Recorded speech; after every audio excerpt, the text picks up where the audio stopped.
No dia do meu noivado, minha mãe me mandou uma mensagem. Estamos ocupados. Manda fotos. Depois abri o Facebook. Lá estava minha família inteira fazendo um tour de vinhos com meu irmão. A legenda: melhor dia com as melhores pessoas. Mandei apenas uma mensagem. Saúde. Naquela noite, tirei meu nome do fundo fiduciário da família e congelei a conta de pagamento da hipoteca. 6 dias depois, meu pai apareceu, vermelho de raiva. Abri a porta e disse. Na manhã do dia do meu noivado, estava tudo quieto. Quase quieto demais. Eu esperava receber uma enxurrada de ligações e mensagens da minha família, as mesmas pessoas que, por anos, me fizeram prometer que estariam presentes nos meus grandes momentos. Cresci ouvindo que família vinha em primeiro lugar. Aniversários, formaturas, promoções. Se alguém tinha uma novidade, todos apareciam. Essa era a regra. Ao meio-dia, no entanto, só tinha recebido uma mensagem da minha mãe: estamos ocupados, doentes. Só isso. Sem emojis. Sem um estamos tão felizes por você. Nada sobre quando iriam me ver ou se planejavam passar por aqui. Apenas uma frase seca, que parecia ter sido digitada enquanto ela estava distraída, talvez até rindo de outra coisa. Li 2 vezes, esperando que outra mensagem chegasse. Não veio nada. Tentei deixar o assunto de lado. Talvez eles estivessem realmente ocupados. Talvez os filhos do meu irmão estivessem doentes. Talvez meus pais tivessem algum compromisso inadiável. Eu me convenci de que eles não deixariam de participar de um momento assim sem um bom motivo. Claire, minha noiva, percebeu que eu não estava olhando o celular tanto quanto de costume, mas eu disse que estava tudo bem. Por volta da 1 da tarde, enquanto tirávamos fotos com amigos, abri o Facebook para postar uma imagem rápida. Foi quando o ar pareceu ficar mais frio. No topo do meu feed, havia um post da minha mãe, um álbum inteiro de fotos. A capa mostrava meus pais, meu irmão Daniel, a esposa dele, meu primo e até alguns amigos próximos dos meus pais. Estavam todos em um vinhedo ensolarado, cada um segurando uma taça de vinho, rindo como se estivessem comemorando algo enorme. A legenda do álbum: melhor dia com as melhores pessoas. Cliquei no álbum. Mais de 30 fotos, degustações de vinho, tábuas de queijos enormes, selfies em grupo. Daniel estava com o braço em volta da minha mãe em quase todas as fotos. Em uma delas, brindavam com champanhe no meio do dia. Nenhum deles tinha me falado sobre isso. Nem nas semanas anteriores, nem naquela manhã quando avisei sobre o noivado, nem sequer na última hora, quando minha mãe me mandou mensagem. Eles fizeram uma escolha. Escolheram a companhia do meu irmão em vez da minha no dia do meu noivado. Foi tão deliberado que quase ri. O passeio de vinhos claramente tinha sido planejado com antecedência. Ninguém simplesmente reúne 8 pessoas e dirige até a região vinícola de forma espontânea. Isso significava que, enquanto eu achava que minha família viria comemorar comigo, eles já tinham decidido, semanas antes, onde realmente estariam. Respondi à mensagem anterior da minha mãe com uma única palavra: saúde. Claire olhou para o meu celular, mas não disse nada. Ela me conhece bem demais. Quando eu fico em silêncio, não é porque não tenho nada a dizer. É porque estou decidindo como dizer. Naquela noite, depois que todos foram embora e Claire adormeceu, fiquei sentado no escuro com o notebook aberto. Durante anos, fui eu quem manteve minha família de pé, silenciosamente. Quando vendi minha empresa aos 29 anos, criei um fundo fiduciário para a família. Paguei a hipoteca dos meus pais, o financiamento do segundo carro do meu irmão, a dívida do cartão de crédito da minha mãe. Nunca pedi agradecimento, nunca joguei isso na cara de ninguém. Achei que era isso que a família fazia, ajudava sem ficar contabilizando. Mas o problema de não contabilizar é que você não percebe quando o jogo é de um lado só. Acessei a conta do fundo e me removi como administrador. Depois, entrei nas contas de pagamento, congelei a conta da hipoteca, parei de pagar o financiamento do carro. Não mexi nas economias pessoais deles, não sou ladrão, mas não ia continuar bancando pessoas que puderam faltar ao dia mais importante da minha vida para beber pinó com meu irmão.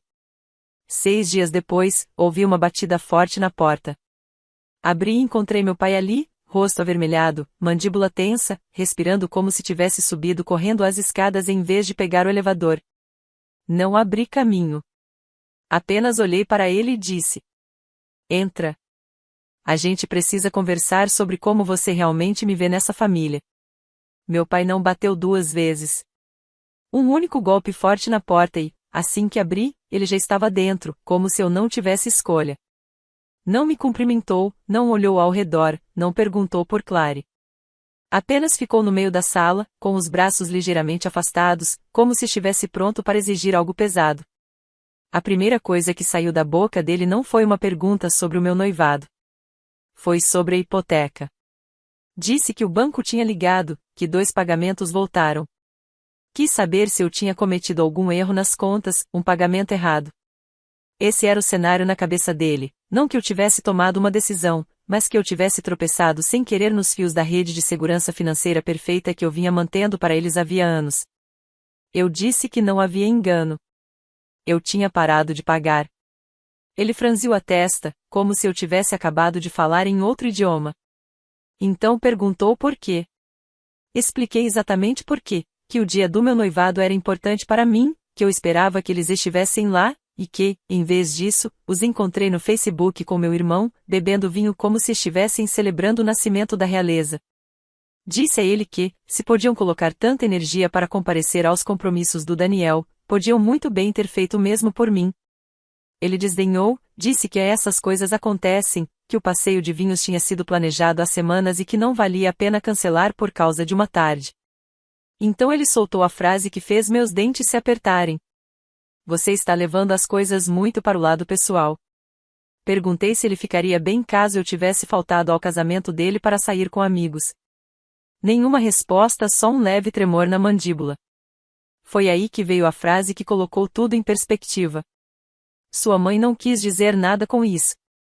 Não era um pedido de desculpas. Era uma desculpa. E deixou claro uma coisa: eles não achavam que tinham feito algo errado. Aos olhos deles, eu era o banco. Eu era o provedor. E bancos não têm sentimentos. Então falei, sem rodeios, o fundo fiduciário estava dissolvido, a conta da hipoteca congelada, os pagamentos do carro do Daniel encerrados e qualquer empréstimo de emergência para primos ou família estendida tinha acabado. Se queriam viver como se eu não existisse, que pagassem por esse privilégio. Ele disse que eu estava sendo egoísta. Eu ri não alto, mas o suficiente para ele ouvir e respondi que eu vinha pagando a hipoteca deles havia 6 anos sem nunca jogar isso na cara. Se isso era egoísmo, talvez eles devessem tentar um dia. Ele não se despediu. Nem fechou a porta ao sair. Na manhã seguinte, Daniel me mandou uma mensagem. Não para me parabenizar, não para perguntar sobre o noivado. Sua primeira mensagem em meses foi: levaram meu carro. Resolve isso. Senha, por favor. Sem explicação. Só uma ordem. Respondi que talvez ele devesse ter guardado um pouco do dinheiro que gastou em viagens de fim de semana e vinhos caros. Ele respondeu com uma sequência de insultos. Não me dei ao trabalho de responder.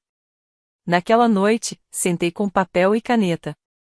Escrevi o nome de cada pessoa da família que já tinha pedido dinheiro emprestado, me fez pagar contas ou, de algum jeito, encontrou um jeito de acessar minhas contas. Ao lado de cada nome, anotei exatamente o que eu tinha feito por eles, quanto, com que frequência e por quanto tempo. A lista ficou maior do que eu imaginava. Era como ver a estrutura de uma casa na qual você vive há anos sem perceber que está apodrecendo por dentro. Daniel estava no topo. Depois viriam meus pais, depois os primos, e então os amigos da família que, de alguma forma, me convenceram de que valiam a pena ajudar. Eu não ia simplesmente cortá-los.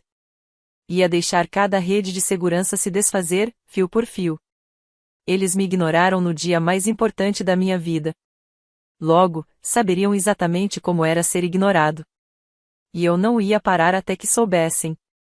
2 dias depois que o carro dele foi apreendido, Daniel me ligou. Olhei o nome dele acender na tela do celular e deixei tocar até parar. No começo, nenhuma mensagem de voz, só mais uma ligação, depois outra, e mais outra. Na 4ª tentativa, ele deixou um recado. Começou com aquele tom contido que as pessoas usam quando tentam não parecer irritadas. Disse que sabia que algo devia ter acontecido e que poderíamos resolver. Mas, no final do recado de 1 minuto, a voz já estava elevada, me acusando de estar jogando e tentando provar um ponto às custas de todo mundo. Não liguei de volta. Em vez disso, peguei a pasta na gaveta da minha escrivaninha com o rótulo Daniel, Finanças. Eu a mantinha há anos, quase sem perceber. Extratos antigos do financiamento do carro, apólices de seguro, faturas de cartão de crédito que eu tinha pago em silêncio depois que ele esqueceu de quitar. Tudo ali, organizado. Um registro de cada vez que eu intervi para salvá-lo das próprias decisões. 3 anos antes, quando ele ficou entre empregos, assumi o financiamento do carro. Não por obrigação, mas porque, sem o carro, ele não poderia trabalhar e aí a família inteira teria que ouvir, pela próxima década, como a vida era injusta com ele. Eu até pagava o seguro todo mês porque ele não queria trocar por um plano mais barato. Tudo isso acabou naquela noite. No fim da semana, Daniel estava sem carro, sem seguro e com o cartão de crédito atrasado pela primeira vez em anos. Não atendi ligações, não respondi mensagens. Só observei. O grupo da família começou a pipocar com meu nome em destaque.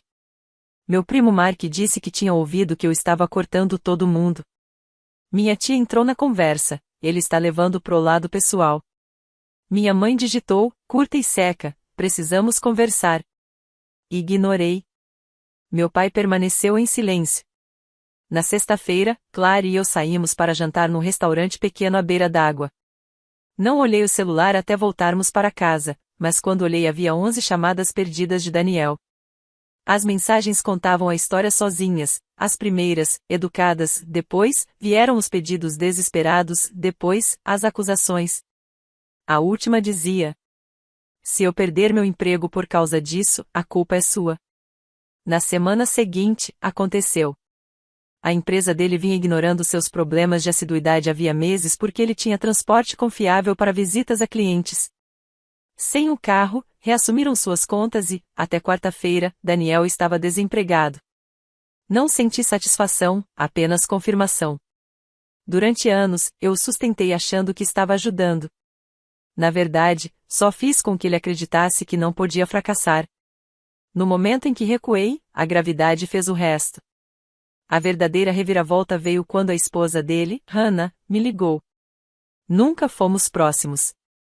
Hannah sempre foi educada, mas distante como se nunca tivesse certeza de como lidar com um cunhado que, silenciosamente, bancava metade do seu estilo de vida. Ela não perdeu tempo com formalidades. Disse que tinha acabado de descobrir que estavam 3 meses atrasados no aluguel. Daniel vinha dizendo a ela que eu ainda estava pagando tudo, e ela só soube a verdade quando o proprietário apareceu com uma notificação de despejo. Eu disse que ela precisava resolver isso com o marido. Ela perguntou se eu poderia, pelo menos, fazer um pequeno empréstimo para eles se virarem. Respondi que não.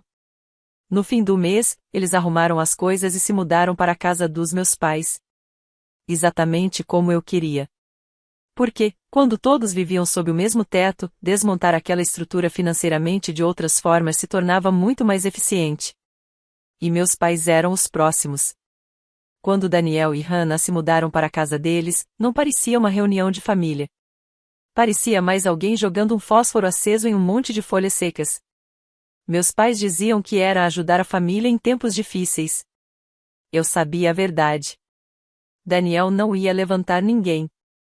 Ia puxá-los para baixo junto com ele. A tensão começou quase imediatamente. Hannah durou 3 dias antes de reclamar para minha mãe que não estava acostumada a dividir a cozinha. Minha mãe respondeu que, naquela casa, todo mundo ajudava nas compras. Isso não caiu bem. Daniel também não se saiu melhor.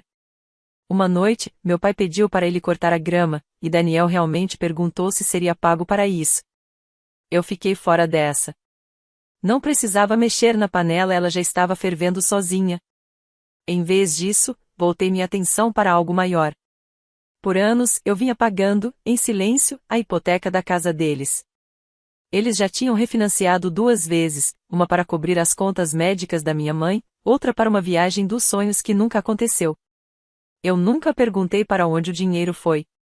Apenas continuei pagando. Agora, com a conta congelada, as multas por atraso estavam se acumulando. A execução da hipoteca ainda não estava concluída, mas os números já estavam feios. Decidi investigar mais a fundo. Liguei para o banco e pedi o histórico da conta. Como eu era consignatário do empréstimo original, eles não puderam recusar. Foi aí que encontrei 2 saques grandes registrados como melhorias na casa, um de 18 mil, outro de 12 mil. Nenhuma licença havia sido emitida para obras, o que significava que o dinheiro tinha ido para outro lugar. Não os confrontei. Ainda não. Imprimi tudo, coloquei numa pasta e rotulei: alavancagem. A reviravolta inesperada veio antes do que eu imaginava. Uma funcionária do escritório de propriedades do condado me ligou dizendo que haviam recebido uma denúncia de que meus pais estavam alugando o porão sem licença. Achei que ela tivesse ligado para a pessoa errada, até que mencionou o nome do Daniel. Descobri que, sem contar para meus pais, ele tinha anunciado o porão em um site de aluguel de temporada. Já tinha recebido 2 hóspedes para estadias de fim de semana. Minha mãe descobriu quando um estranho, com uma mala de rodinhas, bateu na porta perguntando onde era o check-in. A explosão foi imediata. Minha mãe gritou com Daniel na entrada da garagem, enquanto metade dos vizinhos assistia das varandas.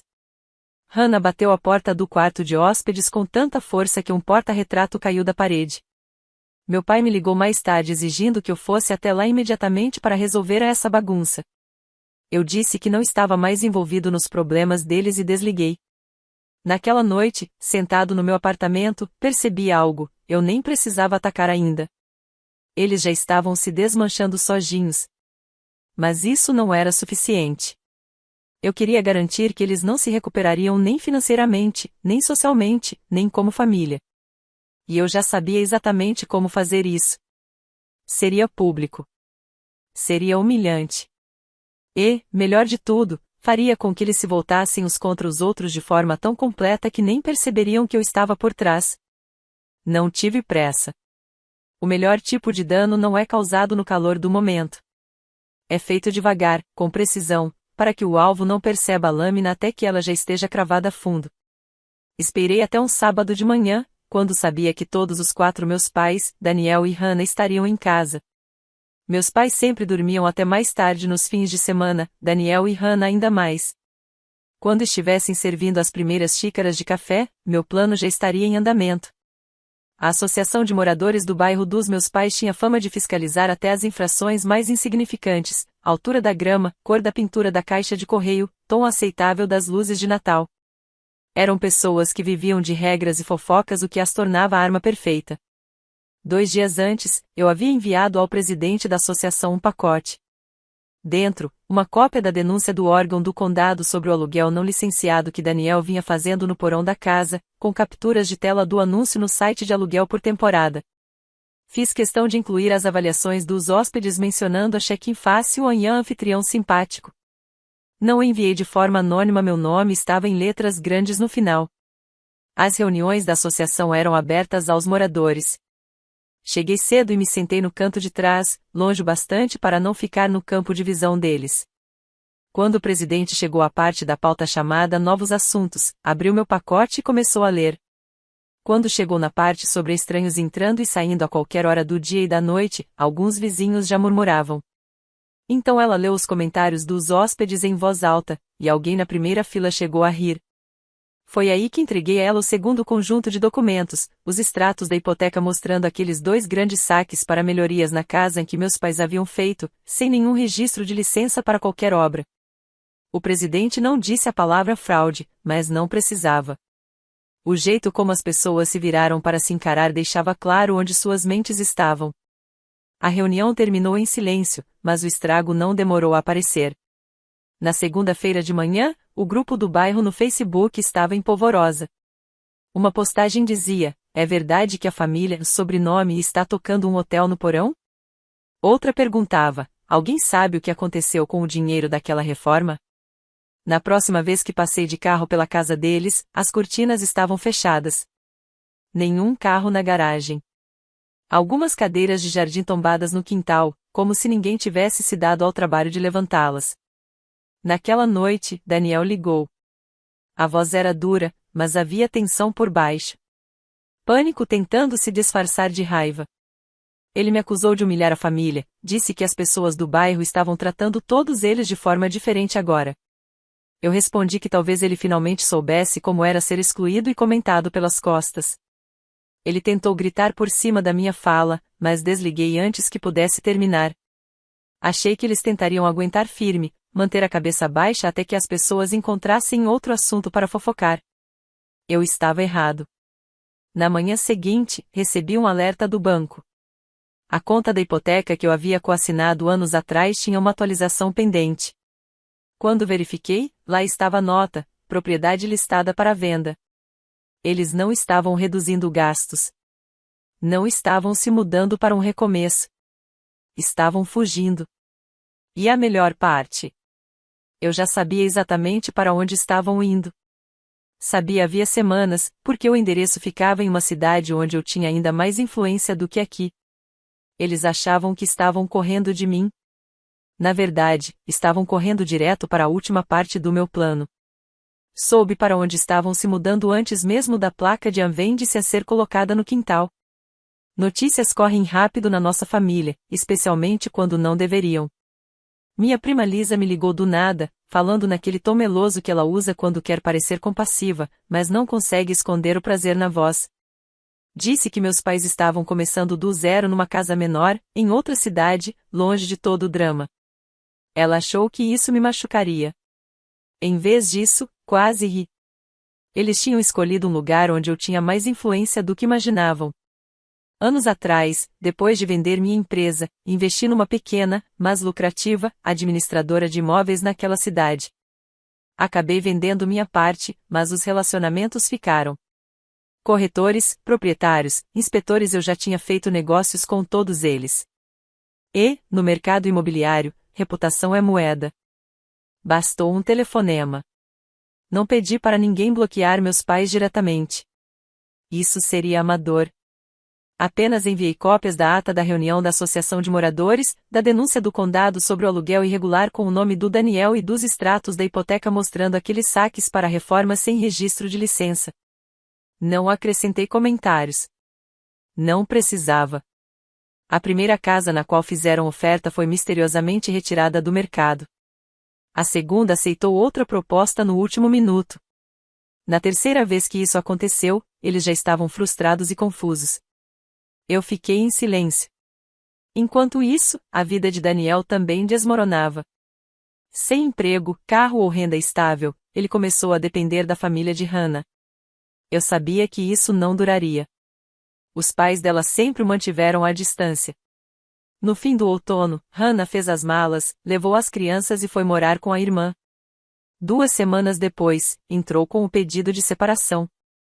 Isso deixou Daniel sozinho, preso ao sistema de apoio em ruínas dos meus pais. Ele passou um tempo no sofá de alguns amigos até acabar num porão abafado e mal cuidado, em uma parte da cidade onde nem a polícia gostava de passar a noite. Meus pais, encurralados, se contentaram com um pequeno imóvel alugado na periferia. O dono era um amigo antigo meu, alguém que me devia um favor pessoal. Não pedi tratamento especial, só deixei claro para ele que o aluguel deveria ser pago no primeiro dia do mês. Sem prorrogações. Sem exceções. Em menos de 3 meses, eles já estavam com dificuldades para manter as contas em dia. Minha mãe arrumou trabalho como caixa em uma loja de descontos. Meu pai fazia bicos para os vizinhos, consertava cercas, carregava entulho, tapava buracos em paredes. De vez em quando, Lisa me ligava para me atualizar, mas, na verdade, queria ver se eu cederia.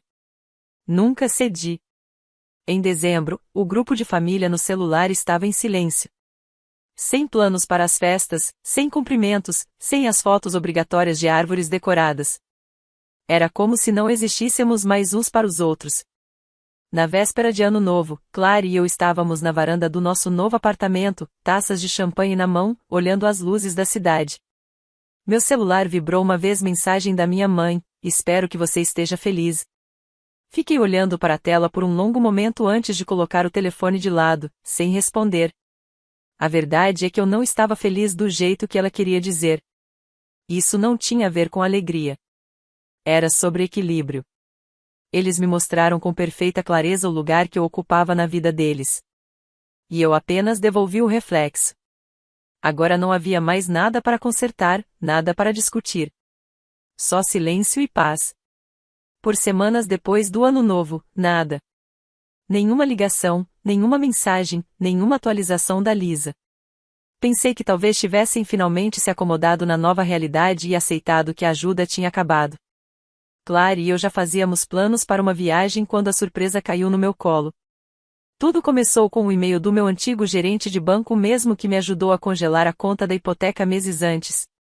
Ele disse que meu nome tinha aparecido numa revisão de arquivos, não porque eu estivesse em apuros, mas porque meus pais tentaram usar meu antigo status de coassinante da hipoteca para solicitar um empréstimo pessoal sem me avisar. A solicitação era desleixada. Eles alegaram que eu estava de acordo e que ofereceria bens como garantia. Chegaram a falsificar minha assinatura digital no formulário. Isso, sozinho, já seria suficiente para afundá-los, se eu denunciasse. Não liguei para eles. Em vez disso, entrei em contato com o departamento de fraude do banco e confirmei, por escrito, que eu não havia e não iria autorizar nenhum empréstimo. Depois, enviei um e-mail curto e educado aos meus pais. Eu sei sobre a solicitação de empréstimo. Cancelei o pedido.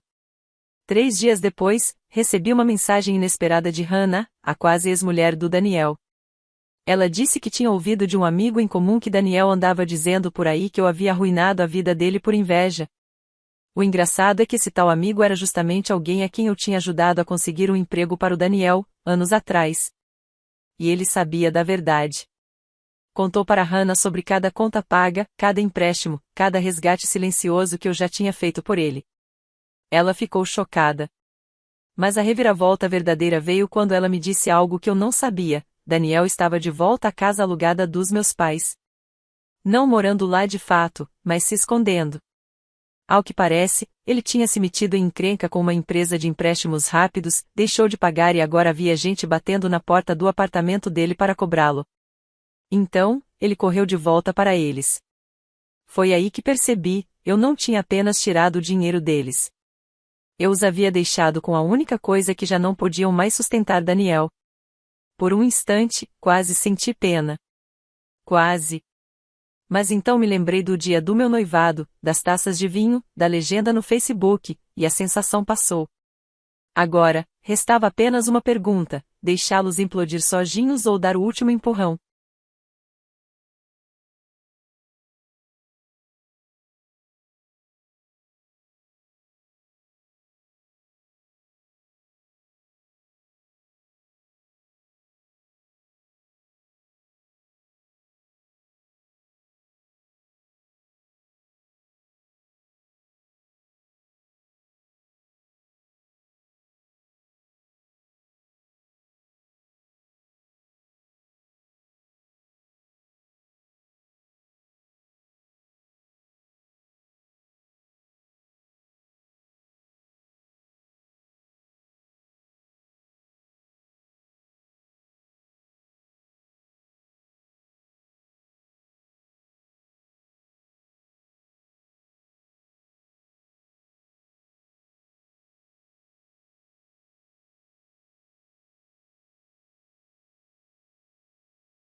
Meus pais disseram: este ano vamos fazer algo mais íntimo, só irmãos, irmãs e cônjuges. Depois, eu vi uma foto em grupo com 42 pessoas, incluindo meu ex, em frente à casa pela qual eu paguei. Eu não respondi. Congelei o cartão de férias, cancelei o pedido de mantimentos e desliguei o Wi-Fi. De manhã, eles já estavam comendo macarrão cru no escuro. Minha irmã me mandou uma mensagem: você fechou mesmo a casa toda? Eu costumava achar que família era tudo. Que por pior que fosse, você cuidava dos seus. Eu construí minha vida em torno dessa ideia. Dou aula de inglês no ensino médio, não é um emprego com salário de 6 dígitos, mas eu fazia bicos, dava aulas particulares, trabalhava na escola de verão, abria mão das férias. Vivendo com pouco, para que eles não precisassem fazer o mesmo. Quando a empresa do meu pai faliu, eu cobrei hipoteca para evitar que perdêssemos a casa. Quando meu irmão foi para a reabilitação depois de dirigir bêbado e se envolver com comprimidos, eu assinei o cheque. Quando minha irmã quis abrir uma lojinha de velas no Etsy e foi passada para trás pelo sócio, eu emprestei o dinheiro sem contrato, sem cobranças, só dizendo tô com você. Gastei milhares. Eu tinha 32 anos, morava de aluguel num kitnet, vivendo de frango com arroz, enquanto eles desfilavam com carros novos, faziam viagens, iam a brunches. Nunca reclamei. Dizia para mim mesma que eles precisavam mais. Que um dia iam se lembrar. Por isso, quando minha mãe me ligou em novembro e disse, este ano é só irmãos, irmãs e cônjuges, eu senti uma mistura estranha de decepção e alívio. Já fazia meses que eu mal os via desde o verão. O clima estava esquisito. Atribuí isso ao estresse, ou talvez ao fato de que eu já não fazia tanta falta assim. Resolvi aproveitar o recesso, passar o Natal lendo, talvez pedir comida chinesa e desligar o celular. No Natal, não recebi nada deles. Nenhuma ligação, nenhuma mensagem, nenhum Feliz Natal. Só silêncio. Um silêncio que já doía como um tapa. 2 dias depois, chegou um cartão. Envelope grosso, impressão brilhante. Daqueles cartões de Natal chiques que gente com dinheiro manda, exceto que eu era a razão de eles poderem pagar por aquilo. Estava na cozinha, abri com o polegar, e lá estava, Feliz Natal dos Thompson. Uma enorme foto em grupo, perfeitamente iluminada, como um comercial da Hallmark. Contei 42 pessoas, não só irmãos, irmãs e cônjuges. Tinha minha prima Raquel, que todos sempre disseram ser tóxica demais para estar por perto. Meu tio Stan, que não aparecia para festas havia 10 anos. A namorada do meu irmão, não esposa, segurando uma taça de champanhe ao lado da minha mãe. A colega de faculdade da minha irmã, que eu nem sabia que morava no estado.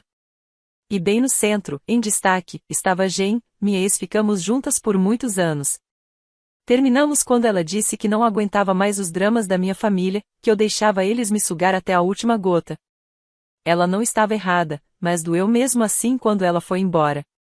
E agora lá estava ela rindo, sorrindo, segurando um prato da torta de vagem que minha mãe sempre faz na sala da casa que eu salvei da hipoteca, em frente à lareira que eu consertei com as próprias mãos num verão, quando o material trincou por falta de verba. Nenhuma ligação. Nenhum convite. Nenhuma mentira de queria que você pudesse vir. Eles não esqueceram. Foi tudo planejado por eles. Fiquei parado ali por uns 10 minutos. Nem com raiva, nem triste, só vazio. Aí algo mudou. Fui até meu notebook, entrei no portal de viagens e congelei o cartão de férias que eu tinha feito para eles.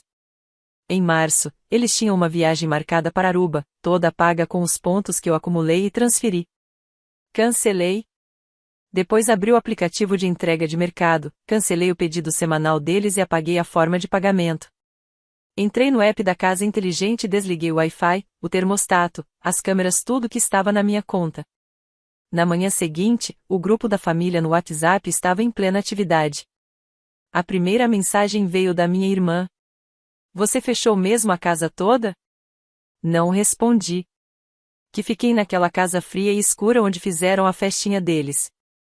Que mastiguem espaguete cru e fiquem olhando para a parede. Que vejam como é a vida sem mim. Porque eu finalmente entendi o que já devia ter percebido há muito tempo: ninguém te respeita quando você diz sim o tempo todo. As pessoas só te notam quando você some. E eu estava só começando. Não respondi à mensagem da minha irmã. Deixei no visualizado. Depois ela mandou mais algumas. Um ponto de interrogação. Que diabos está acontecendo? E por fim, um textão dizendo que era irresponsável desligar a internet, já que o pai agora trabalhava de casa. Mas eu sabia que não era verdade. Ele trabalhava com consultoria, o que na prática significava rolar o feed do Facebook e jogar pôquer online sem sair do sofá. Por volta do meio-dia, minha mãe ligou. Não atendi. Ela deixou um recado de voz.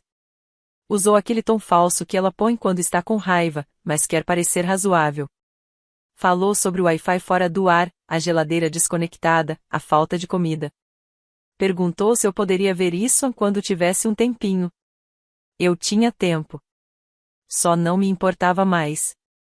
Naquela noite, olhei o canal do Ring ou como chamavam antes. Agora era só uma tela preta. Imaginei eles tentando acender as luzes, reiniciando o roteador, sem entender por que a Alexa continuava dizendo que não conseguia se conectar. Provavelmente meu irmão achou que era um apagão no bairro. Minha mãe deve ter culpado a Comcast. Mas eventualmente alguém sacaria o que estava acontecendo e sacaram. Na segunda noite, meu irmão me mandou uma mensagem. Você tá agindo como um ou uma asterisco asterisco asterisco. Essa eu respondi. Ninguém me chamou. Ele ligou na hora. Deixei tocar. Aí mandou outra mensagem, dessa vez um parágrafo me acusando de ter destruído a família por nada e de estar surtando por causa de uma festa.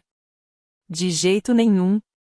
Fiz um print da foto em grupo e mandei de volta. Ele me deixou no visualizado. Na manhã seguinte, o desespero bateu.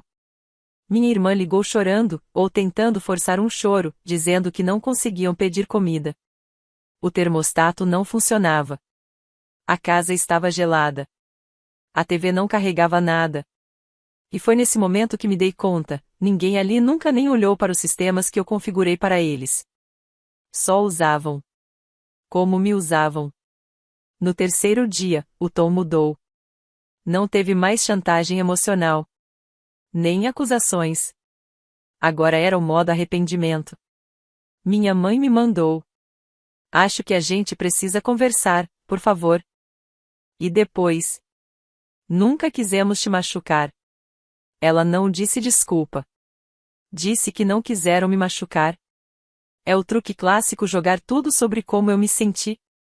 Como se o problema não fosse o que eles fizeram, mas o fato de eu ter levado a mal. Eles não entendiam que não se tratava do Wi-Fi, nem da comida, nem da viagem para Aruba que, aliás, eu acabará de cancelar e remarcar para mim mesmo. A questão era sobre todos aqueles anos em que fomos úteis, mas nunca valorizados. Decidi fazer mais uma coisa. A fechadura inteligente ainda estava conectada à minha conta. Então, mudei a senha. 10 minutos depois, recebi uma ligação. Era meu pai. Não atendi, mas abri o aplicativo e o vi ali, parado na porta de casa, de roupão, digitando na fechadura. Código incorreto. De novo. De novo. Ele tentou me ligar de novo. Dessa vez, atendi. Disse uma única palavra. Não. E desliguei. Agora eles teriam que descobrir sozinhos como reiniciar o sistema sem mim. No começo, não era por vingança. Mas agora eu sentia como a vida podia ser mais leve quando você deixa de carregar todo mundo nas costas. E já não tinha mais certeza se queria voltar. E olha que nem abri o cofre ainda. Eu sabia que uma hora ou outra voltaria àquela casa. Não por eles. Não para conversar, explicar ou perdoar. Mas por mim, para encerrar um ciclo, pegar as últimas coisas que deixei naquele lugar que, um dia, chamei de lar. Eles não trocaram o código da porta. Não sei se foi arrogância ou só descuido. Mas digitei os mesmos 6 números e entrei no silêncio. Era estranho estar ali com a casa vazia. Sem música. Sem cheiro de comida. O aquecimento ainda desligado. Aquilo parecia um museu, parado no tempo, mas sem vida. Fui direto para o armário do que um dia foi meu quarto. A maioria das minhas coisas tinha sumido, mas o cofre ainda estava lá escondido atrás de jogos de tabuleiro antigos e caixas escritas decoração de Natal. Era um cofre comum, desses que você encontra na Calunga ou Office Depot. Nada especial, mas cabia o essencial. Fazia quase 2 anos que eu não o abria. Lá dentro estavam meus documentos pessoais, certidão de nascimento, passaporte, documento do carro, tudo organizado em pastas. Havia dezenas e dezenas de extratos do meu banco. Transferências pelo app. Cartas do meu pai pedindo uma ajudinha para passar o mês. Mensagens da minha irmã implorando uma quantia para cobrir a entrada do aluguel da lojinha de velas. Uma das pastas era mais grossa que as outras. Dentro, estavam todas as parcelas da hipoteca que paguei desde 2019. Marquei todas, com datas. Ainda tinha os documentos antigos, mostrando o quanto eles estavam atrasados antes de eu intervir. Não era caridade. Era eu tentando manter tudo de pé. Não sabia ao certo por que guardei tudo aquilo. Talvez, no fundo, esperasse que alguém esquecesse. Talvez uma parte de mim sempre soubesse que era isso que aconteceria. E então vi algo que não deveria estar ali. Um envelope novo, escondido atrás das pastas. Tinha meu nome escrito na frente, com a caligrafia da minha mãe. Abri. Dentro havia um documento jurídico, um termo de transferência de propriedade, com firma reconhecida em cartório, datado e arquivado. Eles tinham removido meu nome do título de propriedade da casa. Isso aconteceu em agosto do ano passado, pouco depois de eu pagar o imposto atrasado do imóvel para evitar que a prefeitura o leiloasse. 2 semanas depois, eles contrataram um advogado para tirar meu nome da escritura. Sem conversa. Sem aviso. Sem sequer um telefonema. Simplesmente me apagaram, como se eu nunca tivesse existido. No documento, os únicos donos registrados eram meu pai e minha mãe. Nem cópia eu recebi. Aquilo me doeu mais do que a foto de Natal. Mais do que ver meu ex no sofá. Porque não se tratava só de exclusão. Foi traição. Fria. Calculada. Eles esperaram eu salvá-los e aí me apagaram. Fiquei sentado no chão do quarto, com a pasta no colo, por um bom tempo. Não estava com raiva. Nem chocado. Isso já tinha passado. Eu estava calmo. Deixei o cofre aberto, levei comigo só os documentos que precisava e saí da casa. Voltei para o meu apartamento e liguei para um advogado contato de uma amiga professora que passou por um divórcio bem difícil. Ele era direto, cortante, e não tinha paciência para besteira. Expliquei tudo. Mandei os comprovantes digitalizados, mensagens de texto, transferências bancárias e, por fim, o documento de transferência de propriedade. Ele não hesitou. Tem material suficiente aqui para enterrar eles. No mínimo, dá para congelar os bens. Talvez até garantir uma parte da casa. No mínimo, eles vão passar o próximo ano tentando explicar isso a um juiz. 2 dias depois, demos entrada nos documentos. Na manhã de sexta-feira, a intimação já tinha sido entregue. Minha mãe foi a primeira a ligar 3 vezes seguidas. Não atendi. Depois veio uma mensagem. Peter, precisamos conversar. Por favor. Não sei o que está acontecendo, mas chegou algo pelo correio. Ignorei. Pela primeira vez em anos, meu pai me mandou um e-mail. Só uma frase. O que você está fazendo? Sem ponto de interrogação. Como se ele simplesmente não acreditasse que eu tivesse coragem. Não respondi. Minha irmã deixou um áudio. Disse que tinham cometido um erro. Que não foi proposital. Que isso poderia destruir tudo. Mas não foi um erro. Foi uma escolha. E agora, teriam que arcar com o custo. Sempre disseram que eu era a cola que mantinha a família unida. Talvez fosse verdade. Mas cola só funciona quando as pessoas querem ficar juntas. Agora eles teriam que descobrir como é ver tudo se despedaçar e eu não estar lá para segurar. Dizem que o sangue é mais espesso que a água, mas nunca terminam a citação. Na verdade, o sangue do pacto é mais espesso que a água do ventre. Antes eu achava isso uma bobagem. Agora, parecia a única coisa que ainda fazia sentido. Na segunda semana depois da petição, o mundo deles começou a mudar. Meu advogado era rápido e eficiente. Conseguiu congelar temporariamente o valor da casa, o que significava que eles não podiam refinanciar, usar como garantia nem vender sem uma investigação formal da titularidade. Isso implicava uma auditoria nos registros da propriedade e na cronologia da transferência. E como eu apresentei provas claras de contribuição financeira com datas e documentos detalhando cada centavo, eles não podiam simplesmente fingir que não sabiam. Não era só vingança mesquinha. Era legal. Calculado. Metódico. No começo, tentaram bancar os inocentes. Sei disso porque meu advogado me encaminhou a carta que o advogado deles mandou em resposta. Cheia de frases cuidadosamente formuladas, mal-entendido familiar, Peter talvez não tenha compreendido bem seu papel nas finanças da família.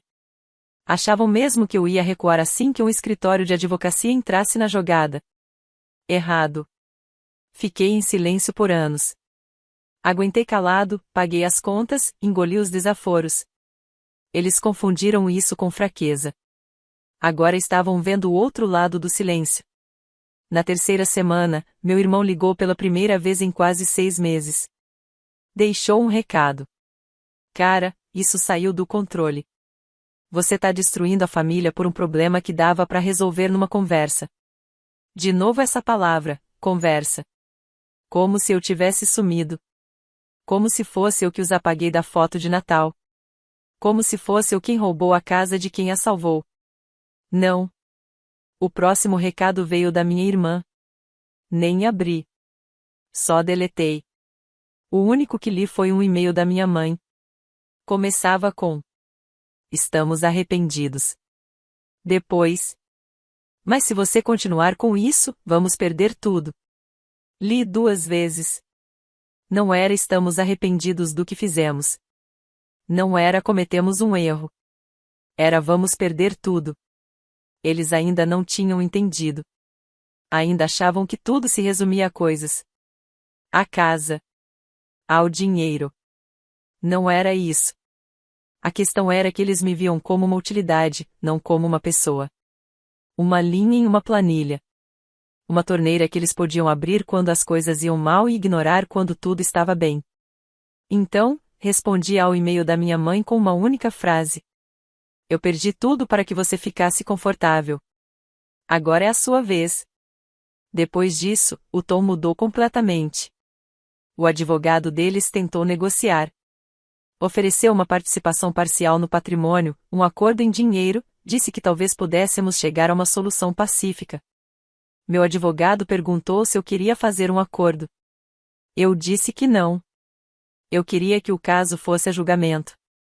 Queria os depoimentos. Queria minha mãe e meu pai sentados sob juramento, explicando ao juiz como apagaram silenciosamente o próprio filho da escritura de uma casa que ele ajudou a pagar. Queria mostrar aquele cartão de Natal no tribunal. 42 pessoas. Meu ex estava lá. Eu não. Queria que isso ficasse registrado.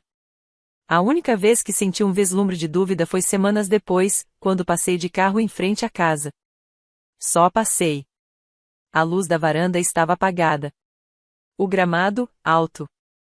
Havia um aviso na janela com fita da prefeitura informando aluguel atrasado. Mas eu não parei. Eles deixaram claro que eu não fazia mais parte da família. Eu só queria oficializar isso. Eles enrolaram o quanto puderam. O advogado deles pediu adiamento 2 vezes, uma por motivo de doença, outra porque precisavam de mais tempo para reunir documentos. Ambos foram negados. Meu advogado foi implacável, e as provas, inquestionáveis. A audiência foi marcada para meados de maio. Não contei a ninguém no trabalho do que se tratava. Tirei uma licença por motivos pessoais, disse que era um assunto de família, o que tecnicamente não era mentira. Compareci ao fórum usando um terno simples. Nada extravagante, só limpo e apresentável. Vi meus pais no corredor assim que entrei. Estavam menores. Não só mais velhos, menores mesmo, como se o peso do vazio ao redor tivesse comprimido fisicamente os dois. Minha irmã evitou meu olhar. Meu irmão parecia irritado, como se eu estivesse sujando o nome dele. Era uma audiência civil pequena. Sem júri. Só o juiz, o escrivão e alguns advogados completamente diferentes entre si. O deles, cheio de charme e desculpas.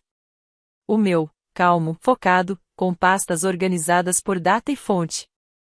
O juiz começou com uma pergunta simples.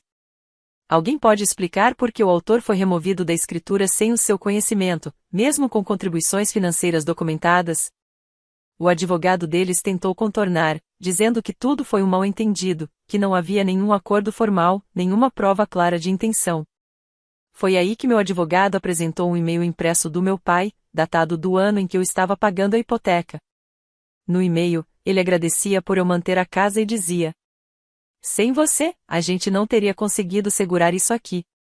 Depois veio a planilha. Cada pagamento, cada depósito, cada observação minha, até mensagens de Venmo. Também incluímos o cartão de Natal. 42 pessoas. Eu não estava entre elas. Vi meus pais se remexendo de nervoso enquanto o juiz lia aquilo em voz alta. E então veio a parte mais impactante. Eu tinha um áudio. Quase esqueci dele. Meu celular havia gravado automaticamente uma conversa de 2 anos atrás.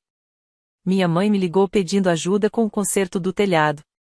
E, no meio da conversa, ela disse: "Eu sei que agora essa casa é sua tanto quanto é nossa. É por isso que estou te pedindo." Meu advogado reproduziu na íntegra aqueles 15 segundos de áudio. O juiz olhou para eles e disse: "Então, os réus reconheceram verbalmente a copropriedade em troca de apoio financeiro." Eles não responderam.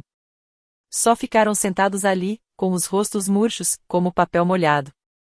No final da audiência, tudo ficou claro. O juiz decidiu a meu favor. Não foi por posse total, eu nem pedi isso. Apenas 50% da propriedade e uma compensação financeira pela exclusão ilegal e pela distorção das informações no acordo privado. Isso significava que eles não poderiam vender, refinanciar ou modificar nada na casa sem minha aprovação. E que me deviam pouco mais de $87.000. Eles não tinham esse dinheiro. Ou colocariam a casa à venda, ou eu começaria a cobrar pagamentos com juros até que a dívida fosse quitada. Se não cumprissem, eu poderia entrar com um pedido de execução. Quando o juiz decretou o recesso, eu não olhei para eles. Simplesmente saí. Respirei o ar frio como se fosse o primeiro suspiro verdadeiro em muitos anos. Sem discurso de vitória. Sem mensagem de desabafo. Apenas o som da porta do meu carro se fechando e a estrada de volta para o meu apartamento tranquilo, um lugar onde eu realmente gostava de morar.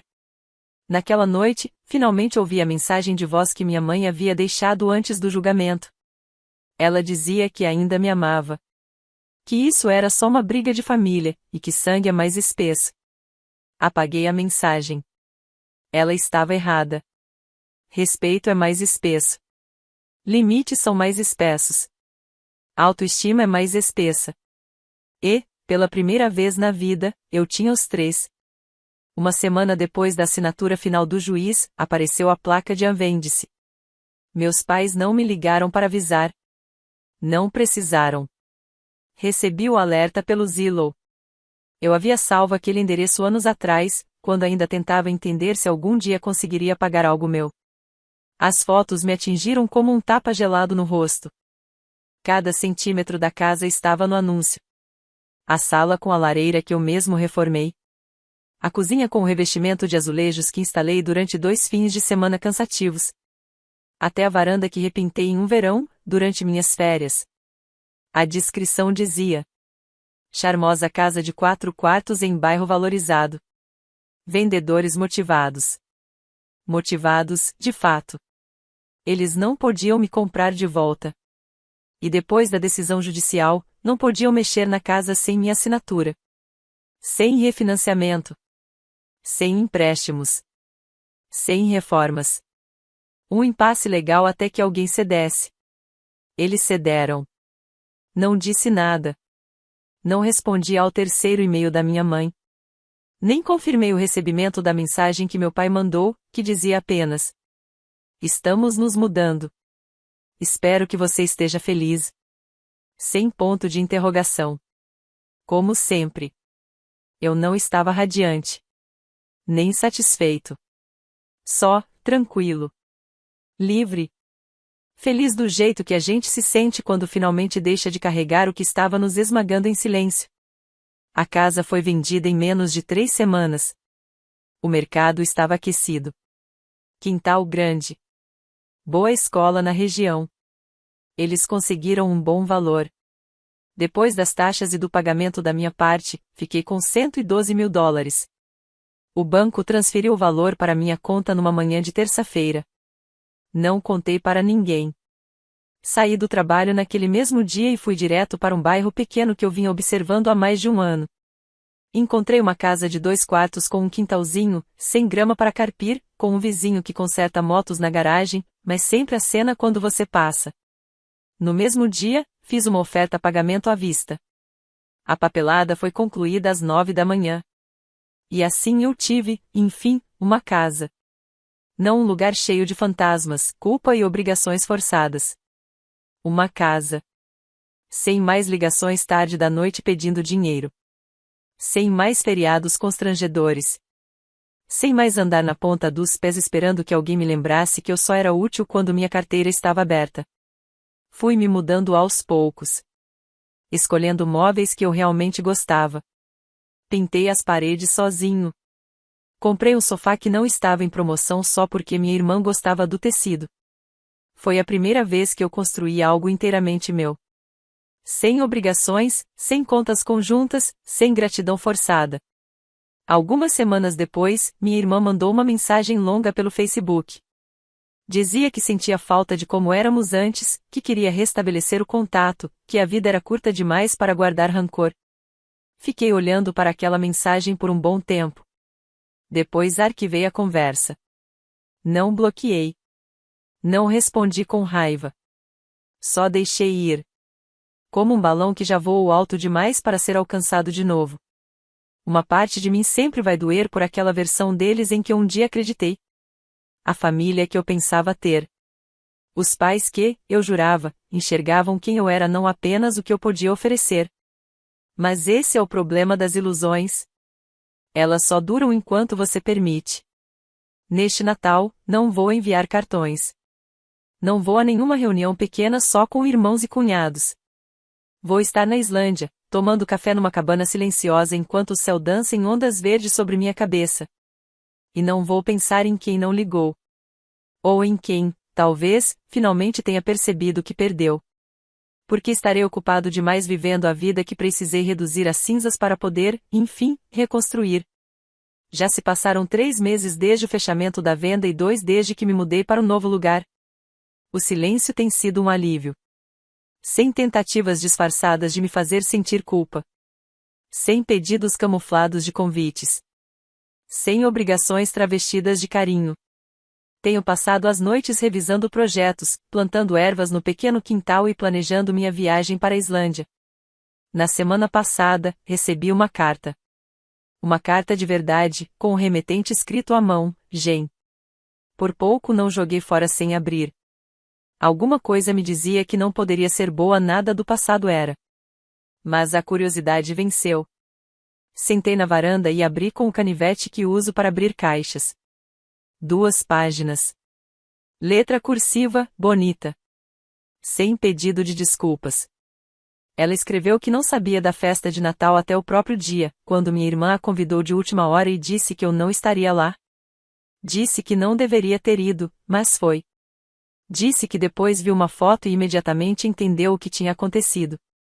Ela encerrou assim. Não sei que tipo de encerramento você está buscando. Mas queria que soubesse que a versão de você que eles apagaram é justamente a que eu mais respeito. Você não perdeu nada ao partir. Você só parou de sangrar por pessoas que nunca pararam de te cortar. Dobrei a carta e guardei na gaveta. Não respondi. Não havia mais nada a dizer. Mas, pela primeira vez desde tudo isso, as exclusões, as traições, a guerra judicial, senti algo que ainda não tinha sentido. Não foi só paz. Foi orgulho. Porque eu estava finalmente vivendo uma vida que ninguém mais podia tomar de mim. E nem o passado conseguia mais tocar.